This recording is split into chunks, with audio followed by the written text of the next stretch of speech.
দীর্ঘ 11 বছর পর আমার মাকে খুঁজে পাইয়া খুব আমরা ধন্য।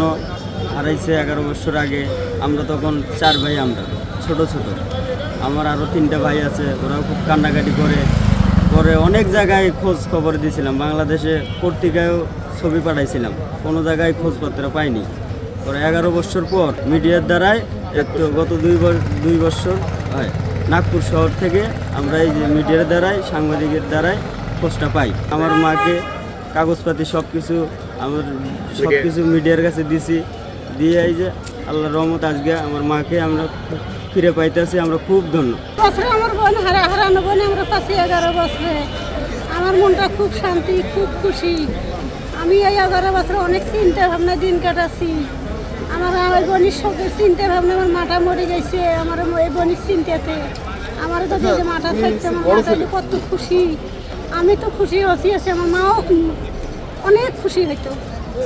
যারা আল্লাহ মিলাইছি, যারা আমার যোগাযোগ করে দিচ্ছি, আমার আল্লাহ ভালো থাকুক, সুস্থ রাখুক। আমার বোনকে 11 বছর পর আমরা ফিরে পেলাম। 11 বছর হয়ে আমার বোন হারিয়ে গিয়েছিল, তো একটু মানসিকভাবে অসুস্থ ছিল। আমরা অনেক খোঁজাখুঁজি করছিলাম, তাকে আমরা কোনো সন্ধান পাইনি। তা মিডিয়ার দ্বারা তার সন্ধান পাইছি। আজকে আমার বোনকে আমরা খুঁজি পাওয়াতে আমরা অনেক আনন্দিত, অনেক খুশি। আপনাদের কাছে, মিডিয়ার কাছে, আল্লাহর কাছে আমরা সবাই সন্তুষ্ট, সবাই খুশি। মাতা ফিরে পেলো, ছেলেরা তার মাকে ফিরে পেলো। সবাই দোয়া করবেন আমার বোনকে, আমার বোনের জন্য।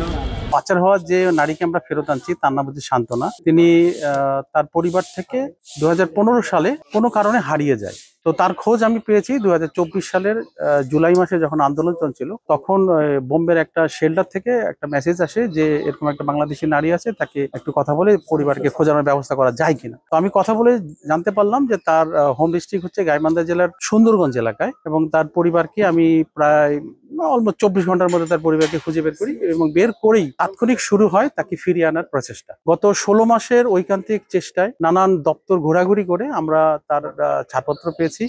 আজকে সান্ত্বনা চলে আসছে, পরিবারের সঙ্গে সে মিলিত হবে। প্রকল্পের এনজিও, মূলত আমরা কলকাতায় কাজ করি, এবং আমরা নাগপুরে যখন ভিজিট করি তখন সান্ত্বনা যে আছেন, তো নাগপুর একটি এনজিওতে থাকে, মানব বিকাশ কেন্দ্র। তো সেখান থেকে আমরা জানতে পারি যে ওর বাড়ি বাংলাদেশ। তখন আমি প্রচেষ্টা করি এবং আমাদের সঙ্গে হুদা সাহেব যিনি আছেন, ওনার সঙ্গে যোগাযোগ করি, এবং তৎক্ষণাৎ ওনার পরিবারের সঙ্গে আমরা যোগাযোগ করতে পারি। পরিবারের সঙ্গে কথা বলে জানতে পারি যে ওর পরিবার 11 বছর ধরে মেয়েটি বাড়ি থেকে মানসিক অসুস্থতার জন্য বাড়ি বেরিয়ে পড়েছে। তো আমি সবার কাছে আবেদন করব, আপনাদের কাছে, আমাদের কাছে, সবার কাছে, যে যাতে মানসিক স্বাস্থ্যের চিকিৎসাটা হয়। এই চিকিৎসা করতে খুব বেশি খরচ হয় না, কারণ এই চিকিৎসা না হওয়ার জন্য একটা দেশ থেকে আরেকটা দেশে চলে গেছে, এবং ওর জীবনে 11টা বছরও কিন্তু একটা গভর্নমেন্ট হসপিটাল, পরে একটা এনজিও, এবং ওর লাকিলি ও আমাদের সঙ্গে যোগাযোগ করে, এবং তারপর বাড়ি পাঠিয়ে দিই আমরা।